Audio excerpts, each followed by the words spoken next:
dengan kuat.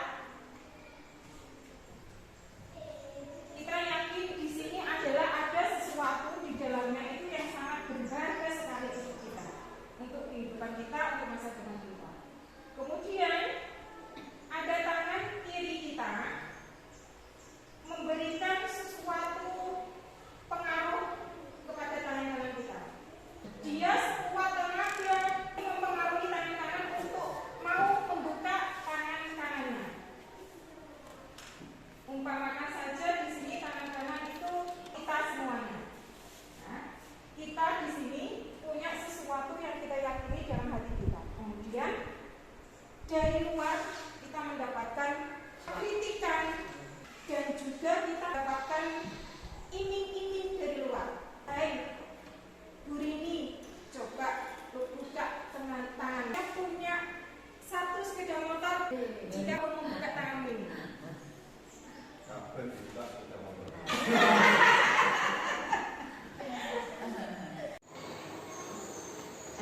baik Bapak Ibu, tangan-tangan yang di dalamnya ada sesuatu yang sangat berharga bagi kita, bagi kehidupan kita, untuk masa depan kita, untuk hidup matinya kita. Sedangkan di sini ada seseorang yang mempengaruhi untuk mau membuka tangan itu, ditawari hadiah ataupun dikritik. Ketika Bulis tadi berangkat pagi, ternyata itu pun masih ada kritikan dari Pak Lili. Ngapain berangkat pagi? Takut karena si jempol. Akhirnya Bu Lilis tidak tahu itu apa yang akan dilakukan besok. Masih berangkat pagi kan? Atau pengaruh dengan kritikan dari luar. Coba Bapak Ibu, apa yang dilakukan dengan tangan kanannya Bapak Ibu? Tetap bertahan. Tetap bertahan. Iya. Insya Allah mau lebih pagi lagi. Amin. Amin. Terima kasih Bapak Ibu. Tadi ice breaking hanya untuk sebenarnya kita itu berperilaku karena apa? Coba dari ice breaking tadi, menurut Bapak Ibu, kenapa tangannya dibuka atau kenapa tangannya tidak dibuka? Dibuka dan tangannya tidak dibuka. Adakah tadi tangannya yang dibuka? Ada. Kenapa, Pak Angga? Saya menerima dan menjelaskan apa yang saya pegang teguh dengan menerima apa yang diberikan kepada saya. Tetap Memegang teguh, tapi saya membuka lebar tangan kanan saya. ketika Ada seseorang yang memberikan kepada saya. Karena kita tidak bisa menolak apa yang diberikan oleh seseorang. Kalau kita menolak apa yang diberikan oleh seseorang, maka kita akan dianggap orang tersebut kita adalah orang yang sombong. Maka dengan senang hati, apa yang diberikan kepada saya terima. baik, terima kasih. Adakah yang lain?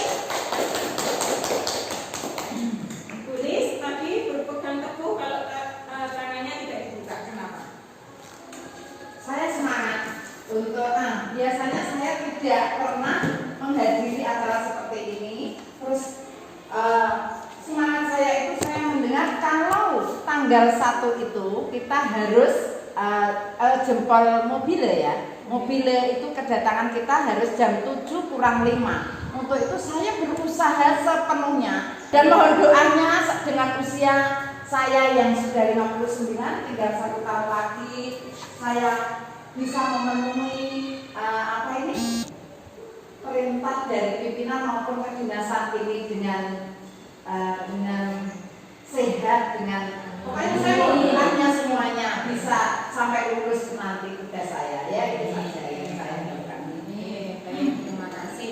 Bapak Ibu, tadi dari pendapatnya Pak Angga dan Bulis sama-sama punya pendapat dan alasan.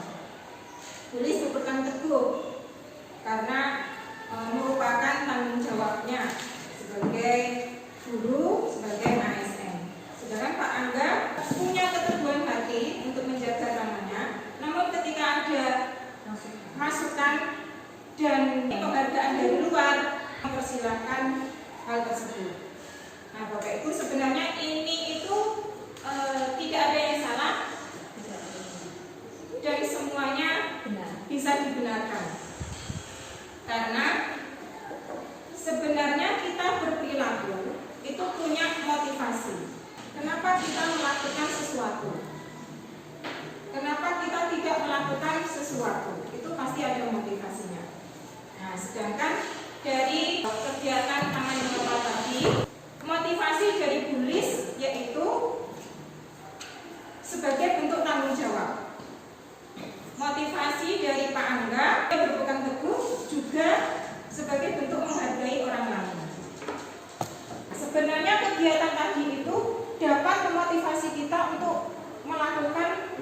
pendisiplinan diri. Ya. Dari Bapak Pendidikan kita Ki Hajar Dewantara menyatakan bahwa di mana ada kemerdekaan, disitulah harus ada disiplin yang kuat. Sungguh pun disiplin itu bersifat self disiplin diri kita sendiri. Tetapi itu sama saja, sebab jikalau kita tidak dapat melakukan pendisiplinan terhadap diri sendiri, wajiblah penguasa lain yang mendisiplinkan kita. Nah, artinya kita itu bisa mendisiplinkan diri sendiri. Itu kalau kita punya motivasi dari diri kita sendiri, motivasi internal. Kalau kita merasa kesulitan untuk mendisiplinkan diri sendiri, berarti kita perlu adanya motivasi eksternal dari luar. Ya, seperti Pak Angga tadi, kita punya keteguhan, namun ada kalanya di suatu kondisi tertentu untuk dihargai dari luar. Ada kalanya ketika Bapak Ibu mengerjakan tugas, tagihan-tagihan kantor, kerjakannya tentunya karena tanggung jawab. Selain itu, mungkin karena ada bentuk penghargaan dari luar, atau mungkin karena takut dengan perintah dari Bapak Kepala Sekolah. Namun, jika motivasi itu berasal dari luar atau eksternal, tentunya itu tidak dapat bertahan lama untuk kita sendiri. Kalau dari diri kita sendiri tidak ada motivasi sendiri untuk berubah, untuk melakukan sesuatu. Baik, kita lanjutkan Bapak Ibu. Dari motivasi tadi yang untuk mendisiplinkan diri kita sendiri, sebenarnya itu akan dapat mewujudkan manusia yang merdeka. Kalau kita bisa mendisiplinkan diri sendiri, kita bisa menata diri sendiri supaya jadi manusia yang merdeka. Merdeka itu apa artinya? Merdeka itu kita bisa terlepas dari perintah, namun juga cakap untuk memerintah diri sendiri. Ketika kita mendapatkan tugas dari pimpinan, dari kepala sekolah, kita melakukan karena tanggung jawab. Namun ketika misalnya malas mengerjakan, nah itu kita butuh, dari dalam kita itu butuh untuk memerintah diri sendiri. Kita tidak hanya melakukannya karena perintah pimpinan, namun kita juga harus memerintah diri kita sendiri. Oh iya, ini adalah tugas saya, tanggung jawab saya. Saya melakukannya bukan karena takut diomeli oleh pimpinan, bukan karena ingin dikasih penghargaan oleh pimpinan, bukan hanya itu ya. Tapi juga kalau motivasi internal itu jauh lebih mengena dalam diri kita sendiri. Motivasi perilaku manusia itu ada 3.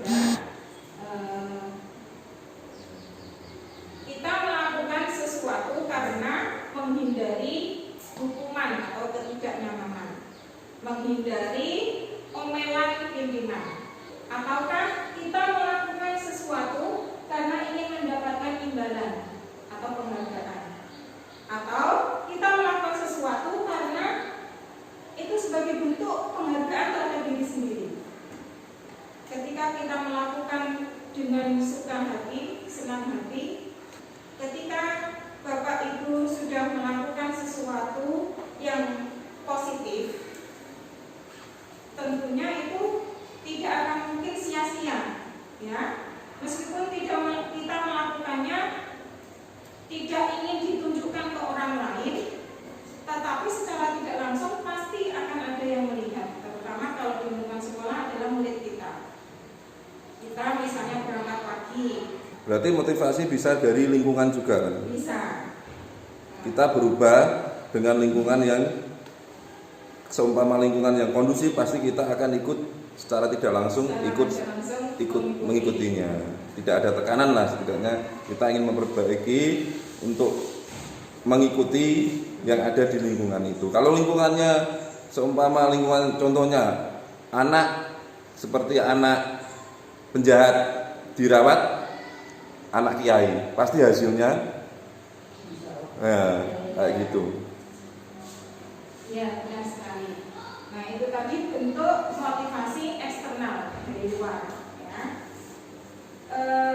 Sebenarnya yang kita lakukan itu sebagai bentuk teladan untuk murid kita, karena kita lingkungannya di sekolah. Jadi kami berharap semuanya Bapak Ibu melakukan sesuatu, melakukan tindakan itu tidak semata karena ingin menghindari ketidaknyamanan di sekolah bersama rekan-rekan ataupun bersama pimpinan. Tidak hanya ingin mendapatkan penghargaan atau apresiasi dari orang lain.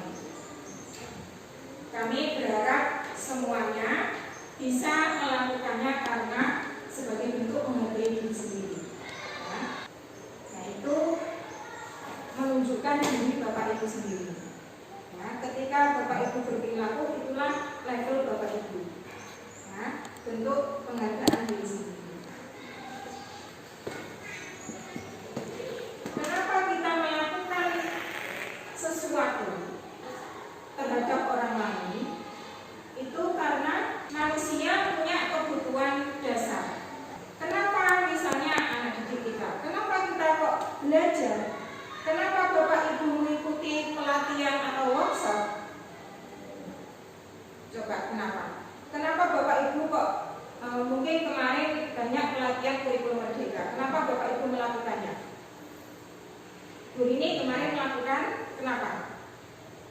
Karena butuh saat kita kan sudah kurikulum merdeka, jadi kita harus bisa apakah kurikulum merdeka, karena kita belum tahu apa-apa tentang kurikulum merdeka, jadi kita harus dapat tentang ilmu dari kurikulum merdeka.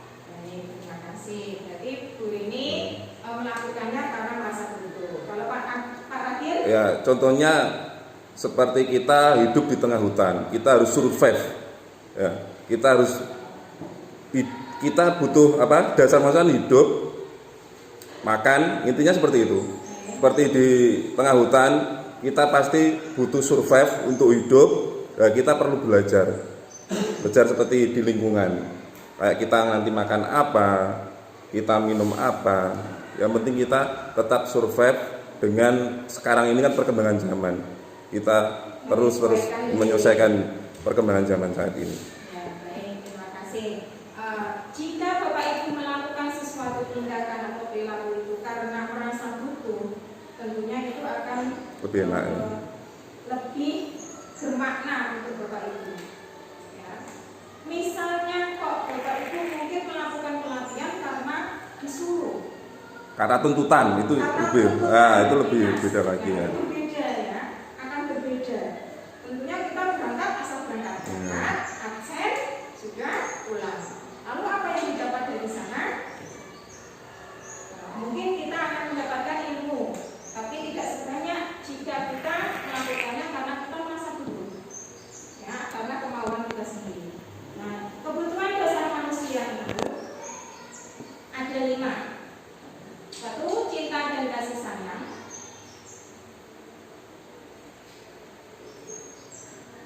Mungkin Bapak Ibu di rumah tentunya suka sekali kalau diperhatikan suaminya, diperhatikan anak-anaknya ketika berbicara atau memberikan nasihat. Itu bentuk kebutuhan cinta dan kasih sayang. Demikian juga dengan anak kita, murid kita. Ya, murid kita juga butuh kasih sayang. Kenapa kok mungkin ada anak yang bandel, tukaran, berantem? Kenapa? Ada kebutuhan apa yang belum terpenuhi dari anak itu? Pasti ada kebutuhan yang belum terpenuhi. Ada kebutuhan penguasaan, ada kebebasan, bertahan hidup, kesenangan. Mungkin anak-anak jenuh ketika di kelas, lalu ingin sesuatu kebebasan di luar. Itu kebutuhan dasar manusia. Kalau penguasaan maksudnya penguasaan tentang hidup atau penguasaan ingin menguasai. Seperti ini. Di kelas kemarin ada kasus ya, berantem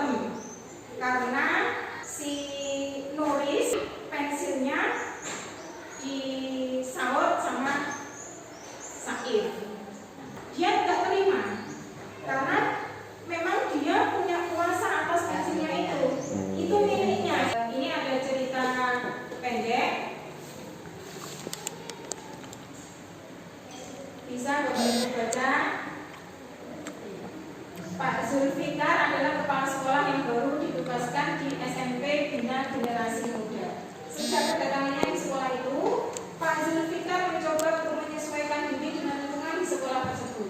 Sebagian besar guru-guru dapat menerima kehadiran Pak Zulfikar, namun ada beberapa guru yang selalu bereaksi negatif pada kebijakan-kebijakannya dan dengan frontal mengemukakannya di rapat guru mingguan.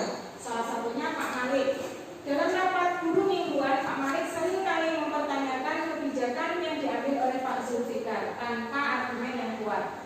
Rekan-rekan sesama guru heran dengan perilaku Pak Malik karena sebelumnya ia dikenal sebagai seorang guru yang selalu mengikuti kebijakan kepala sekolah. Bahkan selama ini cenderung diam bila ada rapat guru. Pak Hanafi, sahabat Pak Malik, mencoba mendekatinya dan menanyakan apa penyebab ia bertindak seperti itu. Coba Bapak Ibu, apa sih penyebab dari Pak Malik melakukan tindakan seperti itu?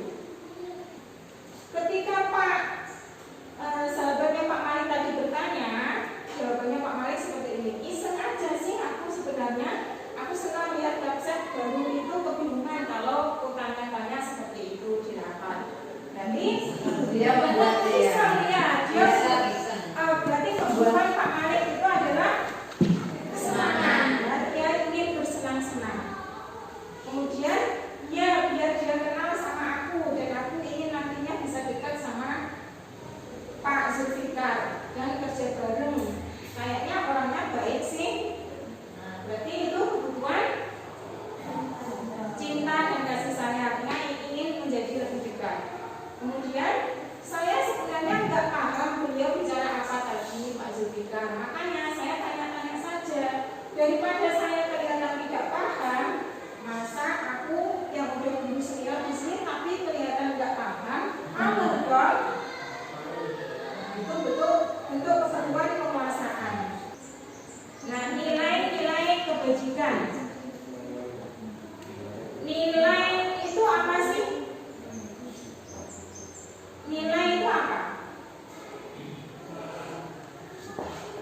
Sikap. Biasanya kalau pelajaran di SD ada materi nilai dan norma. Ya, nilai dan norma. Norma itu aturan. Nilai itu perilaku tindakan. Apa?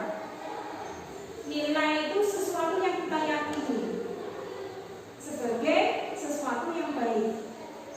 Nah, sekarang ini tentunya Bapak Ibu juga di dalam hati Bapak Ibu, dalam diri Bapak Ibu juga punya nilai-nilai yang diyakini. Nilai kejujuran, nilai mungkin ya anak-anak kalau di rumah sudah ditanamkan nilai sama orang tuanya. Kalau nanti ulangan jangan nyontek ya. Nah, Ibu sudah kasih tahu kejujuran itu yang paling satu, paling nomor satu, paling baik. Daripada nilaimu bagus tapi hasil nyontek itu kurang baik. Nah, itu nilai yang ditanamkan orang tua, nilai kejujuran. Nah, kalau anak kita sudah ditanamkan nilai kebaikan-kebaikan, sudah percaya oh ini nilai itu bagus untuk saya, bagus untuk masa depan saya. Tentunya dia tidak akan terpengaruh dengan orang lain. Misalnya ketika ulangan, besok nyontek kalau dia sudah yakin, oh ya nilai kejujuran itu jauh lebih penting bagi saya nggak mungkin untuk nyontek. Nah, itu karena dia sudah punya nilai dalam dirinya. Banyak nilai-nilai kehidupan dalam sekitar kita ya, dalam diri kita. Nilai kejujuran, nilai keamanan, keselamatan. Nah, kemarin itu ketika gerak jalan, anak-anak latihan sampai di Jelaru itu sebelumnya sudah saya berikan kesepakatan bersama.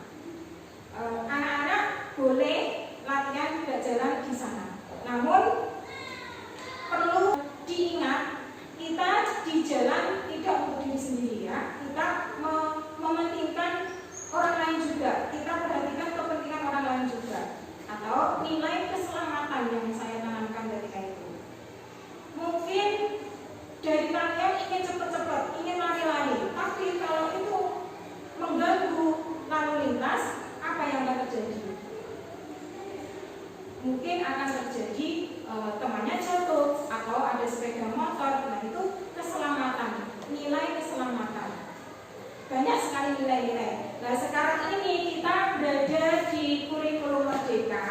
Meskipun kita saat ini kurikulum Merdeka tipe 1 mandiri belajar. Di situ kita ditunjukkan beberapa nilai kebajikan, yaitu yang termaktub dalam profil pelajar Pancasila. Ini juga termasuk nilai mandiri.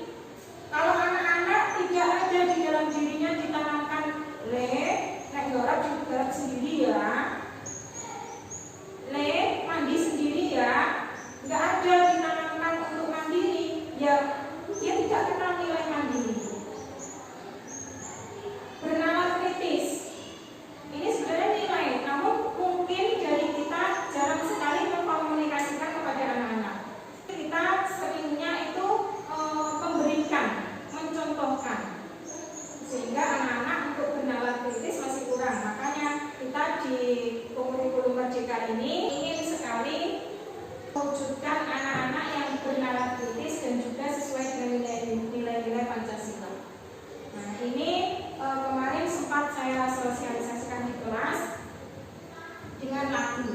Nah, sebenarnya Bapak Ibu kita sudah di SK-kan. Kemarin sudah di-share Pak Limik, kita sudah ber-SK Sigadadi 2 kurikulum Merdeka tipe 1, yaitu mandiri belajar. Apa sih artinya mandiri belajar itu? Berarti kita diberikan kesempatan. Kurikulum kita pancet, kurikulum 2013. Namun di situ kita diberikan kesempatan untuk mempelajari ciri-ciri atau prinsip-prinsip yang ada di kurikulum Merdeka. Salah satunya yaitu penguatan profil pelajar Pancasila. Nah, Bapak Ibu, arti dari mandiri belajar itu berarti kita diminta untuk belajar secara mandiri. Di mana belajarnya? Bapak Ibu punya teman yang paling bisa membantu, mencerahkan, yaitu di PMM, Platform Merdeka Mengajar. Kalau Bapak Ibu di situ mau atau merasa butuh dari dalam diri Bapak Ibu, bisa dibuka Platform Merdeka Mengajar. Di situ dijelaskan, videonya tidak panjang, hanya sedikit, namun itu syarat makna, ya, bisa memberikan pemahaman kepada Bapak Ibu. Nah, itulah artinya jadi mandiri belajar. Di situ di Platform Merdeka Mengajar jumlah guru kita terekam, ya. Ada berapa guru di sekolah itu sudah menyelesaikan topik sampai mana saja, itu terekam. Jumlah guru dan kepala sekolahnya yang sudah login, mungkin ada yang belum login sama sekali, juga kelihatan, ya. Ini rilis belum ya? Nanti kita coba bersama. Itu arti dari mandiri belajar, ya. Jadi tidak merasa diperintah, ya, karena itu pelatihan. Mungkin Bapak Ibu kalau mendengar kata pelatihan kosong itu sudah bulan dulu, mungkin ya, mungkin. Tapi kalau Bapak Ibu merasa, oh ya saya butuh, coba itu, merasa butuh, nanti akan dibuka pelan-pelan. Apa sih di dalam itu? Videonya tidak panjang kok, sedikit. Nah, nilai-nilai itu banyak ya. Nah, karena Bapak Ibu tentunya sudah punya nilai yang diyakini sebagai kebaikan untuk kehidupan Bapak Ibu. Nah, saya harap nanti pun Bapak Ibu juga dapat mengkomunikasikannya kepada murid-murid. Mungkin murid-murid secara tidak langsung sudah tahu, oh ya ini tuh baik, ini tuh buruk. Namun kalau kita tidak menjelaskan sendiri atau memberikan pemahaman, juga akan berbeda pemahaman anak-anak.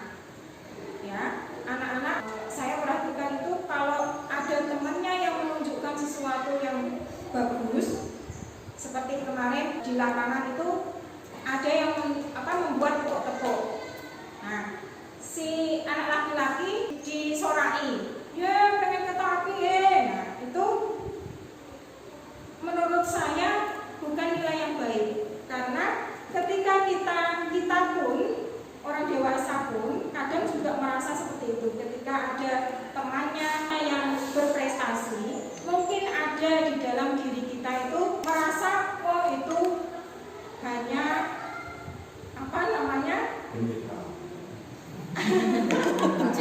Pencitraan. Mungkin itu ya biasanya itu ya kalau sekarang. Zaman anak-anak bukan nyebut pencitraan, tapi cuma diolok-olok pengen kata api gitu. Nah itu nilai yang kurang baik. Saya ingin anak-anak itu juga mengapresiasi teman-temannya. Itu juga termasuk nilai dalam profil pelajar Pancasila ya. Nah di sini saya ingin mengajak Bapak Ibu membuat keyakinan kelas. Kenapa kok keyakinan kelas? Kalau sebelum ini mungkin ada di kelasnya peraturan ya. Ada nggak di kelas Bapak Ibu yang membuat peraturan kelas? Ada. Ada? Ya. Contohnya? Mungkin datang lebih awal. Datang lebih awal. Sudah dimulai. Melaksanakan piket kelas setelah pergantian. Terus ya mungkin bisa tambahan yang lain. Nah, ya itu contoh dari peraturan di kelas. Nah, dari peraturan di kelas itu, apakah anak-anak dapat melakukannya secara konsisten bertahan lama? Tidak. Ya. Mungkin karena dia itu iri dengan teman yang lainnya, saya kok pikir terus yang lain tidak. Sehingga itu menimbulkan teman yang rajin piket, sehingga dia mengikuti teman yang tidak rajin piket. Baik. Nah, itulah kenapa Bapak Ibu, saya ingin mengajak Bapak Ibu untuk membuat keyakinan kelas. Kenapa keyakinan kelas? Ketika peraturan dibuat itu siapa yang membuat? Bapak Ibu dulu kan? Ya. Nah, anak-anak tidak dilibatkan. Kesepakatan bersama, Bu. Kesepakatan bersama Antara siswa dan guru. Ya biasanya kan gitu. Hari ini siapa yang piket dari Senin, dari Selasa, kita ditentukan, tapi biasanya anak kan berentak. Saya hari ini saja, hari ini ya itu. Ya mungkin seperti yang tadi waktu pertama, kalau kita mengutarakan atau secara keyakinan kita sendiri, tidak tekanan dari luar, mungkin dia akan melaksanakan dengan sepenuh hati. Mungkin anak-anak salah satunya meskipun bersama, kita melakukan bersama, tapi dari guru sendiri ada penekanan harus kayak gitu. Ya kayak gitu. Makanya anak-anak banyak yang yaitu tadi melakukan dengan terpaksa, melakukan dengan perintah, gitu. Tidak timbul dari diri sendiri juga. Nah, itu bentuk peraturan yang kita buat di kelas. Namun ketika kita membuatnya sebagai bentuk keyakinan yang diyakini anak-anak bersama, itu akan berbeda ya. Kita tanamkan nilai-nilai kebajikan dalam diri anak, lalu kita buat kesepakatannya sebagai kesepakatan bersama atas apa nilai yang sudah diyakini. Contohnya piket. Nah, pentingnya kebersihan. Piket kebersihan di kelas. Nah, nilai apa yang ada di dalam peraturan untuk melaksanakan piket itu? Nilai apa? Kebersamaan. Nilai apa? Gotong royong. Nilai kebersihan juga. Ya, kalau anak-anak ditanamkan dalam diri, mungkin di rumah sudah terbiasa kebersihan bersih. Itu nilai ya. Kalau ditanamkan dalam diri anak-anak, kebersihan itu penting untuk diri kita, juga untuk orang lain. Nah, kalau mereka sudah yakin bersih itu penting, mereka akan melakukan dengan senang hati, bukan melakukan karena peraturan. Seperti corona kemarin ya. Corona ya. Seperti corona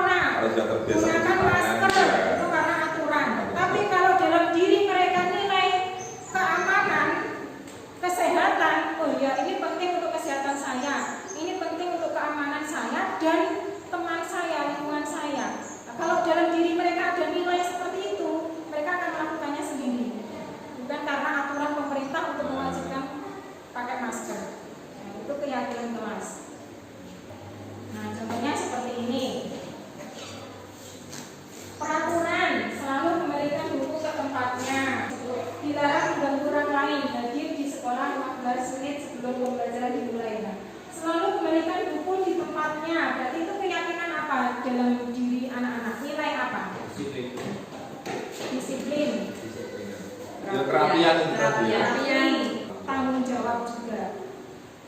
Bentuk tanggung jawab. Setelah melakukan, kembalikan lagi.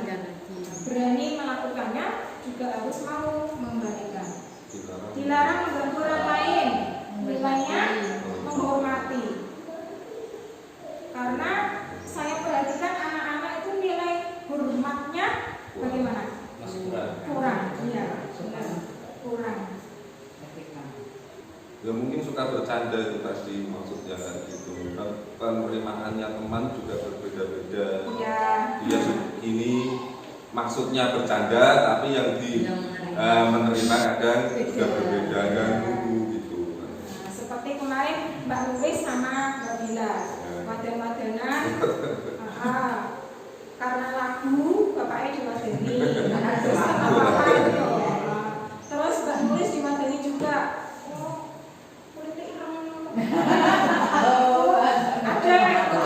Termasuk bulian gitu. Ya. Tapi setelah dikonfirmasi ternyata si Bila itu bilangnya guyon. Nah, tapi Mbak Tulis baperan, nangis. Nah, itu kan kalau kita tidak memberitahu bahwa oh nilai menghormati itu penting. Ya, karena sesuatu yang kita kerjakan mungkin secara tidak langsung akan menyakiti hati orang lain. Kita tidak tahu. Nah, itu nilai menghormati. Perlu kita tanamkan. Dilarang melakukan kekerasan. Nah, ini kemarin sempat terjadi di sekolah kita ya. Kita perlu tanamkan kepada anak-anak nilai keselamatan, keamanan juga, menghormati. Para obat kesehatan gitu. Kesehatan. Menunggu giliran, sabar, menghormati. Nah, sabar ini juga sulit ya. Anak-anak itu sabar juga sulit. Ketika mendengar temannya ngomong apa yang tidak sesuai itu langsung Iya. kita juga refleks. Lingkungan. Juga karena Ibu bapak ya, kita karena lingkungan anak itu tidak hanya di sekolah, di rumah juga. Iya. Sebenarnya kita juga perlu adanya koordinasi dengan orang tua ya. Kita minta orang tua untuk menanamkan bahwa ini itu penting, kita saling menghormati itu penting. Kita perlu untuk bersabar itu juga perlu. Mohon dilanjutkan pada hari Rabu kan itu ada pelajaran bahasa Jawa. Saya mohon untuk dari kelas 1 sampai kelas 6 mulai dulu itu setiap mau pelajaran maupun pulang ada apa ini sebelum doa maupun belum ada rambut remo itu mohon kita bangkitkan lagi. Kuat-kuat lagi biar ingat. Jadi tidak hilang seperti itu saya mohon. Terima kasih. Itu suatu pembiasaan yang bagus sebenarnya ya. Karena itu dari peraturan kelas itu, jadi benar-benar ini peraturan kelas, kita bisa memberikan penanaman kembali lebih luas yaitu keyakinan kelas. Ya, karena ketika kita menanamkan keyakinan kelas atau kesepakatan kelas atas nilai-nilai yang mereka yakini sebagai sesuatu yang baik, itu akan memunculkan lingkungan yang positif.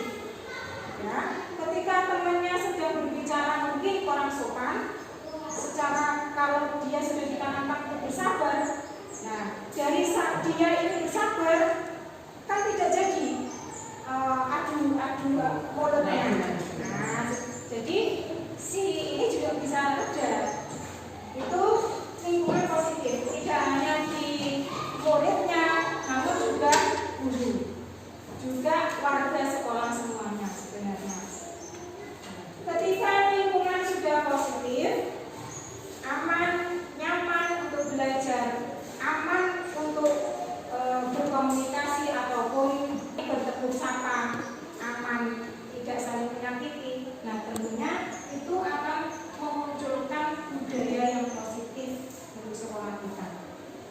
Ya, kalau namanya budaya berarti dia sudah berjalan, sudah membudaya, sudah pembiasaan itu. Jadi ini orang Jawa ini, Pritin Trisno jalanan soko.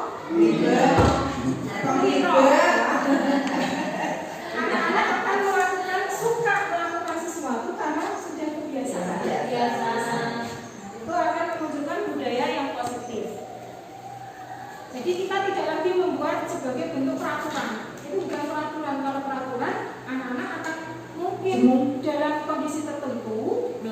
melanggar, ya, Tertekan, ya. tahan lama, tertekan.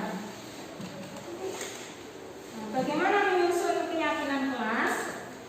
Sebenarnya kemarin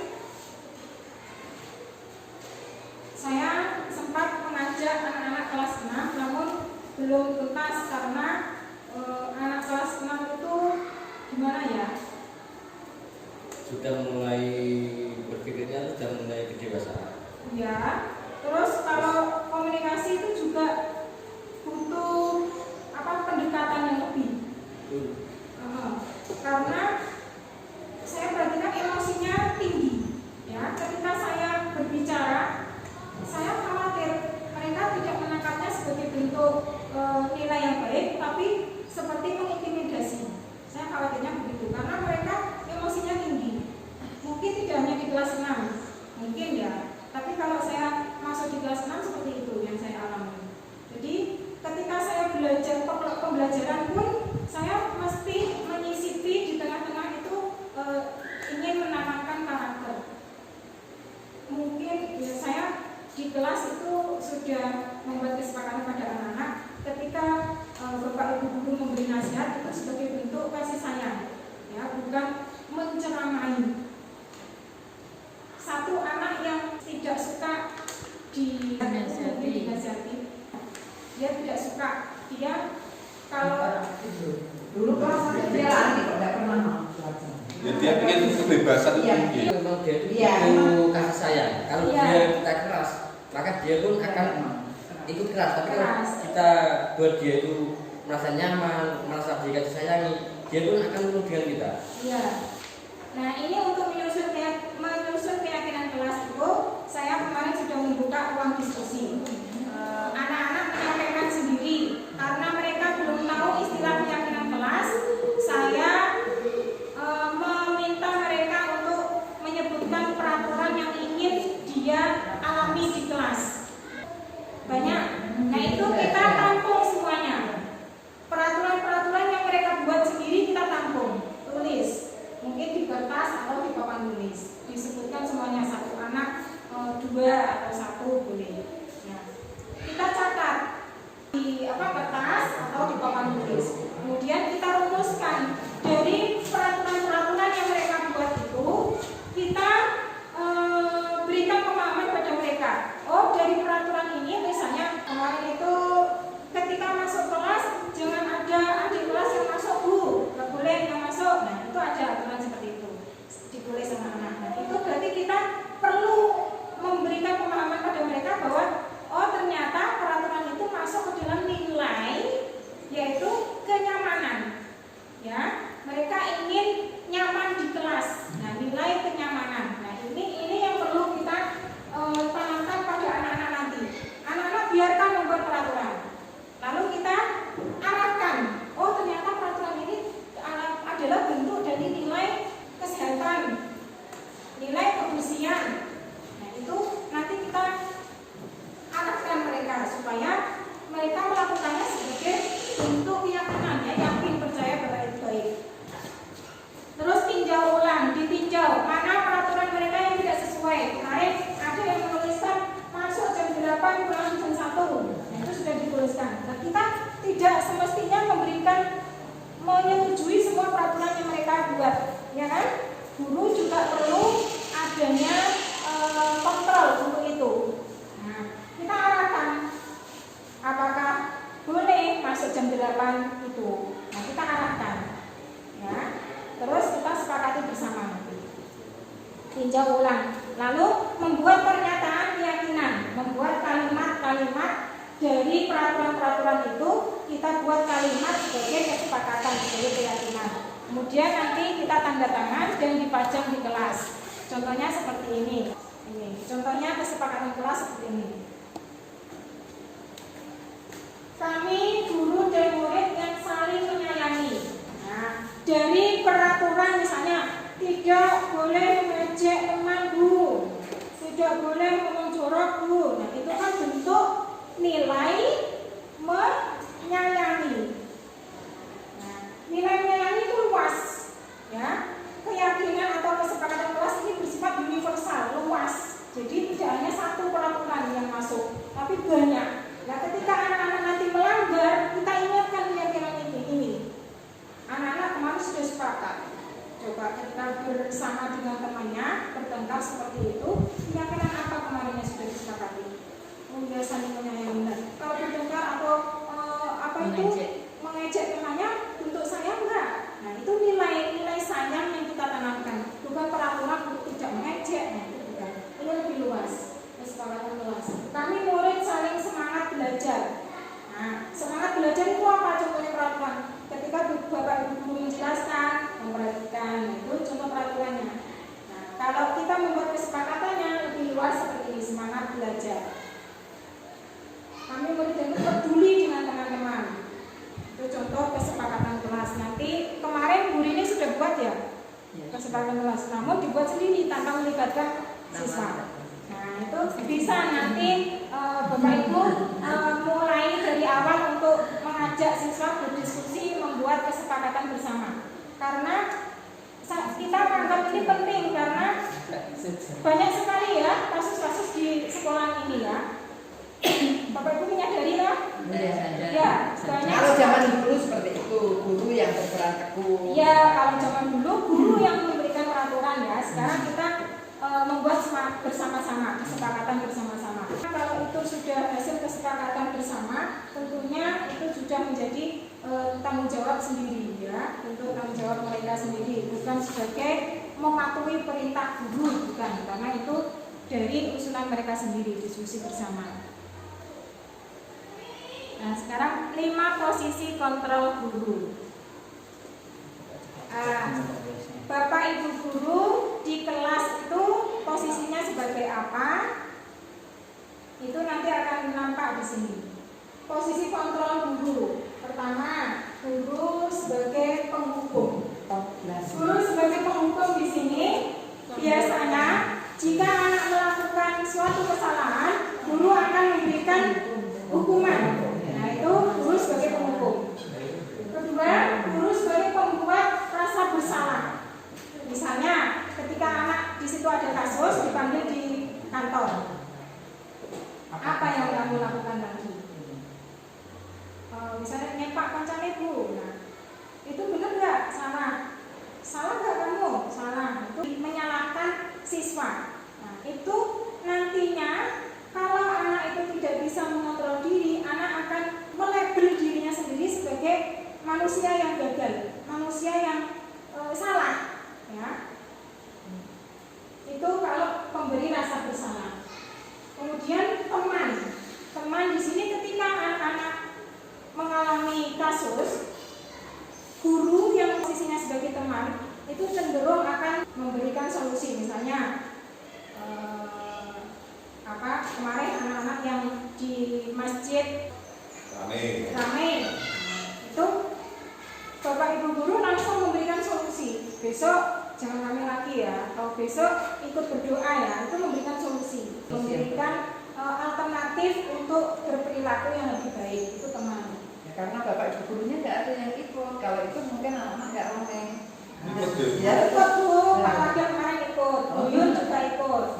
Kemudian posisi kontrol guru sebagai pemantau. Kemudian yang terakhir adalah guru sebagai manajer. Manajer itu ketika ada anak mengalami kasus, guru mengajak anak ya, mendiskusikan atau mengidentifikasi apa masalahnya dan apa alasannya. Tanyakan kepada anak alasannya apa. Nah, dari situ nanti kita akan tahu apa kebutuhan apa yang belum mereka terpenuhi atau kebutuhan apa yang mereka tidak terpenuhi dari peristiwa itu. Misalnya tukaran karena diejek temannya, nah, berarti dia merasa kebutuhannya tidak dia dapatkan dari temannya. Ya, ketika dia diejek temannya, padahal dia ingin temannya itu memanggilnya dengan sebutan nama yang baik. Itu bentuk berarti dia butuh disayangi, dia butuh diperhatikan. Tapi ternyata temannya tidak menyayanginya atau tidak memperhatikannya. Berarti itu manajer itu kita mengidentifikasi kita telusuri kenapa terjadi seperti itu. Kemudian setelah kita mengidentifikasi masalah itu, alasannya kita tidak memberikan judge kepada anak untuk menyatakan anak ini salah, tidak. Tapi kita tanamkan pada anak seperti ini. Anak-anak kita itu manusia sama. Bapak ibu dulu juga waktu kecil juga bermain-main dengan teman-temannya, juga bercanda-canda. Tapi bercandanya tidak yang berhubungan dengan fisik, misalnya menjelekkan fisiknya. Nah, fisik itu kan pemberian dari Allah. Ada bermacam-macam berbeda-beda, tapi tidak semestinya kita buat olok-olok. Semua bapak ibu guru juga kalau berkumpul juga bercanda. Anak-anak temannya yang lain juga bercanda, tapi tidak menggunakan candaan yang fisik. Nah, itu memberikan anak-anak itu bahwa perilaku yang dia lakukan itu normal. Ya, normal, semua anak pernah mengalaminya. Kesalahan itu bapak ibu guru juga pernah mengalaminya. Jadi normal. Nah, itu untuk mengidentifikasi anak supaya tidak muncul dalam diri anak itu sebagai oh saya ini salah. Tidak memberikan label kepada anak bahwa saya gagal. Bukan, ya. Itu normal. Semua kesalahan itu normal. Namun, nah ini waktunya untuk memberikan pada anak. Anak-anak sudah meyakini nilai yang dipercayai. Apakah itu baik dengan nilai yang sudah kamu percayai? Nah, itu mengingatkan kepada anak keyakinan yang sudah dibuat. Terus setelah kita mengingatkan kembali keyakinan yang sudah dibuat, kesepakatan, lalu kita memberikan ruang kepada mereka untuk memberikan solusi sendiri, ya, apa yang akan kamu lakukan setelah seperti itu. Jadi bukan guru yang memberikan apa ini konsekuensi, bukan, tapi anak sendiri. Oh ya Bu, saya akan gini, saya akan ini. Nah, anak sendiri yang memilih solusinya atau melakukan sebagai bentuk permintaan maafan untuk supaya bisa lebih baik. Itu posisi kontrol guru.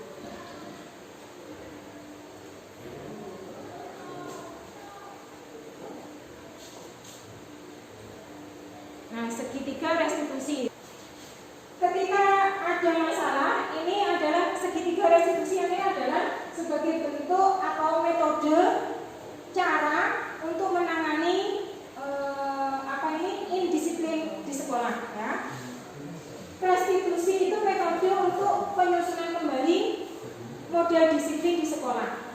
Kita ciptakan disiplin di sekolah dengan restitusi atau segitiga restitusi. Segitiga restitusi itu ada 3 tahap. Pertama, menstabilkan identitas. Menstabilkan identitas di sini, anak-anak itu diberikan pemahaman bahwa kesalahan yang mereka lakukan itu adalah sesuatu yang normal. Semua orang pernah melakukan. Kamu bukan satu-satunya orang yang pernah melakukan ini. Ini supaya anak-anak tidak menjudge dirinya bahwa dia itu makhluk yang gagal. Kemudian tahap kedua yaitu validasi tindakan yang salah. Di sini Bapak Ibu guru mengidentifikasi apa alasan mereka melakukan sesuatu atau tindakan kesalahan tersebut. Kemudian yang ketiga menanyakan keyakinan, nilai-nilai apa yang sudah diyakini. Kemudian apa yang akan kamu lakukan selanjutnya sebagai solusi. Nah, itu segitiga restitusi. Sudah selesai. Terima kasih. Setelah ini semoga Bapak Ibu guru bisa melakukan membuat kesepakatan kelas di kelasnya masing-masing. Kemudian untuk menerapkan segitiga restitusi di setiap kasus yang mungkin akan terjadi. Ini yang saya harapkan. Jadi setiap berapa hari atau 1 minggu sekali ada istilah keterangan seperti penjenengan, ini motivasi saya menjadi lebih baik dalam mengajar saya, karena usia yang sudah tua dengan pendidikan sekarang kan dengan dulu sudah lain gitu ya. Terima kasih Bu Mun, mudah-mudahan untuk kedepannya SDN Sidodadi menjadi the best. Amin.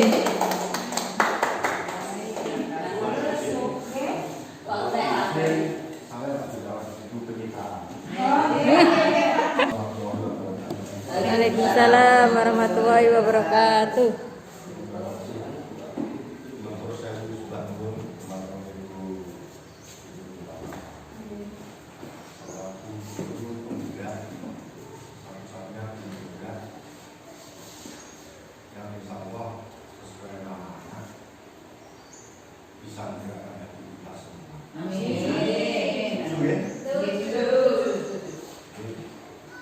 Satu di antara fungsi guru sudah ditemukan bisa menggunakan hati kita. Dan yang kedua, terima kasih pada Bulis khususnya untuk tangan saya yang telah mengingatkan bahwa di wilayah kita Kabupaten Jogja dengan rezim pemerintahan yang dikemudikan oleh Mas Bupati, ini ada program seluruh instansi di daerah itu kudu nganggo basa Jawa. Kalian contohnya murid usahakan untuk dieling-eling nganggo basa Jawa. Akhirnya langsung mawon menjadi materi pokok sehubungan kalian kegiatan sosialisasi dalam yang saya tangkap untuk tahap awal tadi adalah penyampaian ISBP. Ya.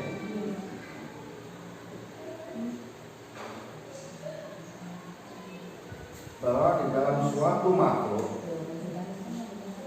ya, suatu makhluk hidup itu memang ada motivasi. Allah menciptakan makhluk hidup itu selalu ada inti sel. Kalau di dalam manusia terletak di bulu itu hati, ya. Hati yang paling dalam, itu hati paling dalam, namanya bulu. Luarnya kolbu. Dan secara utuh dari 5 lapisan itu disebut hati. Di dalam bulu atau inti sel hati itu ada semacam yang namanya hati pas. Jadi insya Allah Tuhan sudah ada. Pembelajaran di Indonesia saya yakin sudah mengajukan Allah.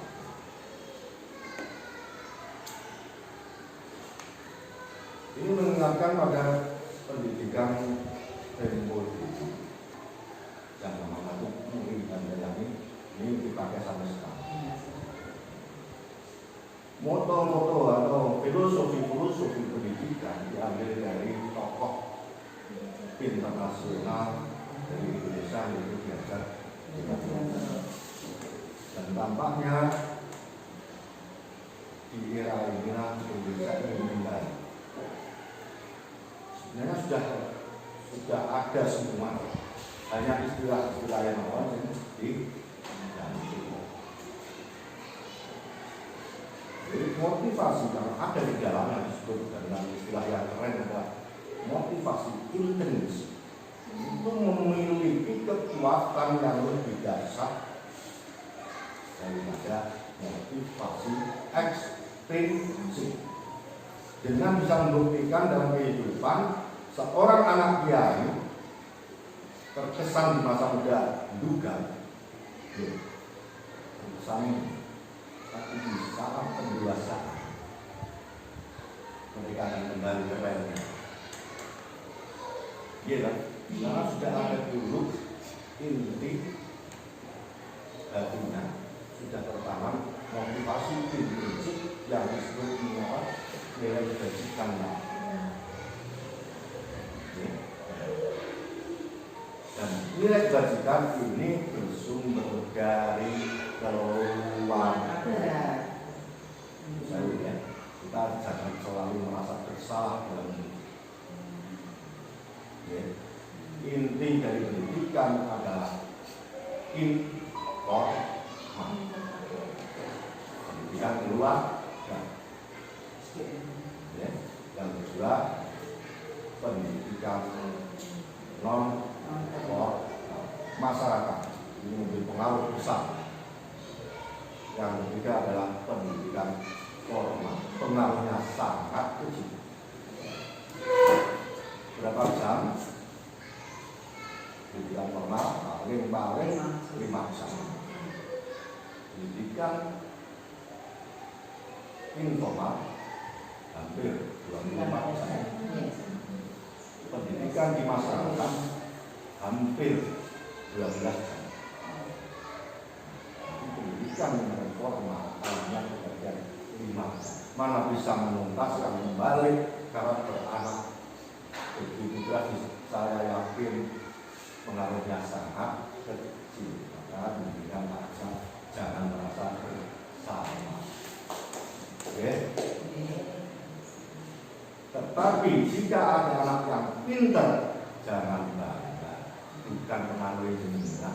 Saya sakit. Kalau jelek pengaruh terbesar di keluarga. Jadi usaha api, usaha saya itu pengaruh terbesar adalah pendidikan informal. Jadi motivasi intrinsik lebih kuat daripada motivasi ekstrinsik. Ini prinsip saya kesan sama. Kesan yang kedua, sesuatu itu bisa kita lakukan karena ada motivasi. Ya. Oleh sebab itu di dalam manajemen sekolah ini masih sangat saya sering minta tolong Bapak kalau terkesan memberi perintah. Kalau benar satu itu patuh saya.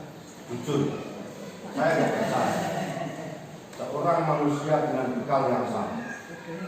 Yang ada apa? Kemauan atau tidak mau. Itulah konsep hidup saya. Mau atau tidak mau.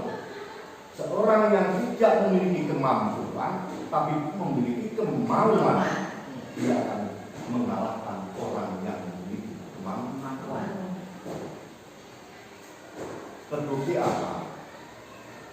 Saya berkesan sekali perpisahan di sini. Tidak ada seorang pun guru di sini yang ahli gamelan. Dan ini saya pakai alibi dan bahkan saya punya deskripsi itu. Oh, dia sudah jadi dua. Dengan judul kemauan membuka takdir kebodohan. Ini apa? Saya memprediksi, menurut saya Pak Angga dengan psikolog saja. Secara umum tidak ada yang ahli, saya katakan ahli. Tidak ada yang ahli guru-guru esensi sudah juga mengenai gamelan. Tetapi ada kemauan yang keras, ada kemauan yang keras bisa menciptakan dan mendidik anak menjadi pintar gamelan. Gue cara ini kemauan. Di era sekarang kurikulum kita masuk pada kurikulum merdeka. Kita ambil kata-kata kemerdekaan. Karena suatu kemerdekaan itu kita peroleh setidaknya biasa diantara lagi kemerdekaan itu bagaimana, terus di situ ada disiplin. Di situ saya tuliskan kemerdekaan itu ada karena sampai di sini. Jadi di kalangan menggeraknya Ibu Laksmi yang dicanangkan kedisiplinan tadi, baru kita akan memperoleh merdeka alam itu. Sehingga pembukaan dengan ini membuat suatu, tidak tahu sekarang, kesepakatan bahasa Bapak gimana? Keyakinan. Itu Raja ini punya keyakinan diri sendiri untuk mendisiplinkan dirinya sendiri dalam belajar, walaupun tidak ada sekolah formal secara besar. Itulah seperti saya tantang di ISBD. Caranya tadi itu saya menangkap ada kesan, dan mohon maaf nanti ada kritik. Kesan saya, sosialisasi ini dapat membawa perubahan paradigma baru ke depan. Kenapa? Saya sangat teman-teman saling menyampaikan masalah di kelas dan muncul paradigma baru ingin cara menyelesaikan persoalan di kelas.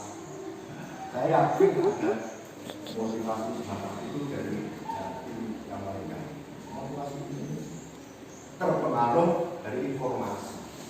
Seandainya tidak ada informasi tentang kesepakatan, ini tangan kanan kita sebagai intrinsik, ada informasi baru sebagai ekstrinsik, maka intrinsik muncul. Ini pernah saya diajari guru saya yang namanya Pak Wagi apa pun teori ini. Inhibisi akan muncul apabila ada informasi yang seimbang dengan barang yang tidak terinhibisi. Jadi paradigma baru ini ya pola pikir baru, pengembangan, berpikir untuk dinamis. Kalau dulu berkembang terus pemikiran secara kontinuitas. Yang kedua, bahwa sosialisasi ini sangat luar biasa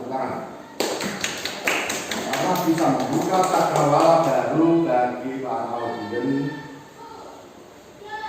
utamanya audien adalah juga para guru, maka cakrawala baru yang ditangkap adalah cakrawala baru tentang konsep pendidikan. Jadi konsep LKS tolong didekati.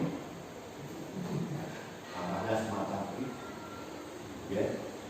Tapi konsep kita harus kembali. Segala sesuatu tergantung pada proses. Masuk aja diajak diskusi untuk membuat kesepakatan, ini proses.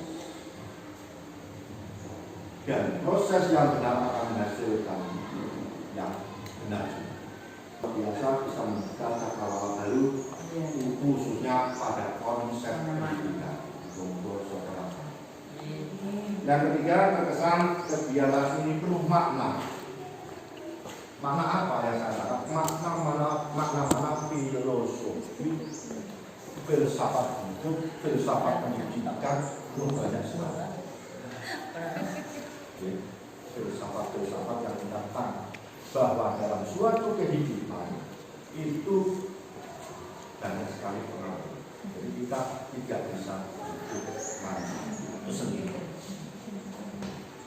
Di dalam tubuh kita, dalam hati kita ada motivasi intrinsik. Dalam suatu saat akan datang, dengan kita berdatangan kita motivasi ekstrinsik. Memang mempengaruhi, termasuk diantaranya anak yang agar anak pintar. Ayo siapa yang bisa nanti saya kasih motivasi ekstrinsik. Apakah boleh? Sangat boleh. Sepanjang motivasi ekstrinsik ini adalah positif. Dan saya paling tidak suka jika ada motivasi negatif. Contoh hukuman. Karena apa? Dengan hukuman anak bisa disiplin, tapi sesaat apa adanya saja. Tidak usah tak sindir. karena jenengan adalah anakku. Ya. Dengan Bapak Ibu guru dengan kepala sekolah kok menyampaikan sesuatu, maka kalian ada enggak bahasa-bahasa Ketika saya tadi berucap, setelah berucap menyadari. iya sebab itu bahasa ini tolong dengan lebih usia pada saya. Kalau dengan anak-anak kalian kata kalian itu digunakan untuk yang lebih mudah. Itu saya tuliskan langsung. Jadi kita harus tahu timbang Bapak dalam bertutur kata. Misalnya katakan ya, jangan digunakan pada Bapak. Oke. Kalian itu siswa.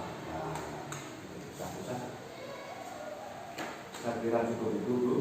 Dan pesan untuk keseluruhan. Teori itu tak ada arti. Tadi praktek, senteng, Action.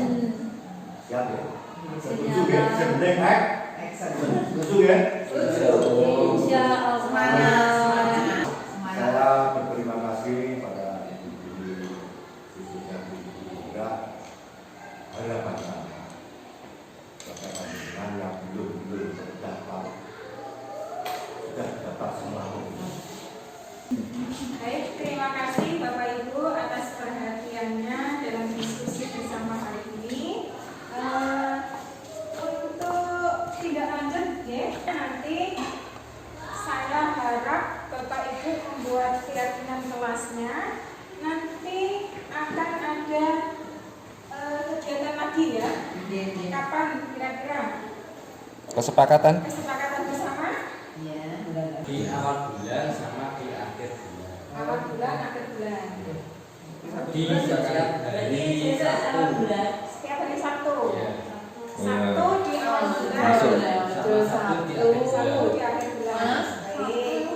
Di sampun untuk diskusi hari ini segala ucapan saya yang kurang berkenan di hati Bapak Ibu mohon direlakan untuk dimaafkan ya. Semoga nanti ada perbaikan ya. Saya juga mohon bantuan Bapak Ibu yang lebih tahu, lebih paham tentang apa ini budi pekerti atau kesopanan tata bahasa. Saya mohon untuk diajarkan ya, diajarkan kepada kami yang lebih muda, saling mengisi. Terima kasih semuanya. Semoga kegiatan ini tetap berlangsung jangka panjang dan memberikan efek baik untuk sekolah kita. Amin. Sudah saya akhiri. Wabillahi taufiq wal hidayah. Wassalamualaikum warahmatullahi wabarakatuh. Waalaikumsalam